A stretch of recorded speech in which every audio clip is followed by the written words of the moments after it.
mga kaokray, udto, gabi, umaga sa ating lahat, kung saan man kayo ngayon. I-flex ko lang itong binigay sa akin ng aking beshi.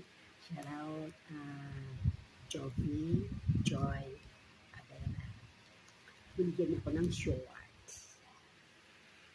Ayan, very nice. Binigyan niya ako. Tapos ito pa, jewelry box.